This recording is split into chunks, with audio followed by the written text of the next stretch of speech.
I mean, I think that's the whole thing, right? Like there was so many times where I think either past versions of myself or at different races would have been like, this is enough.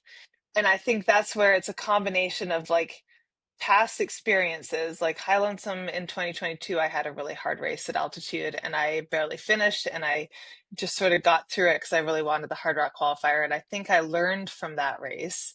And I think every race I've done, I've learned something about myself from. And you bring all of that to something like Hard Rock, and you know that you have a layer of like ability to dig deep when things are really hard. And I think I went into the race being like, this took me so long to be here. Like I want to give it my all. And like, yes, I have goals, but like ultimately I want to finish. And so that was truly my like guiding light, was to finish. And some of that is to get out of the like never category in the lottery. Like, not gonna lie, there's a big incentive there to, if I wanted to run it again, I have a much better shot having finished.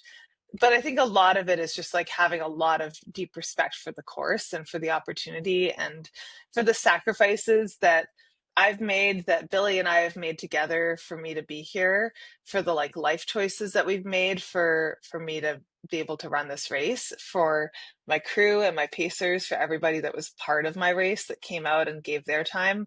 I just think that I really thought about all that, and I thought about all the people that were part of my journey, and I thought, my ego or my disappointment in my day is not a good enough reason for me to quit. And so there are good reasons to quit. Like if there's physical danger, or there's something happens, yes, like absolutely that comes first. But for me, it was like nothing I experienced out there was a good enough reason for me to quit.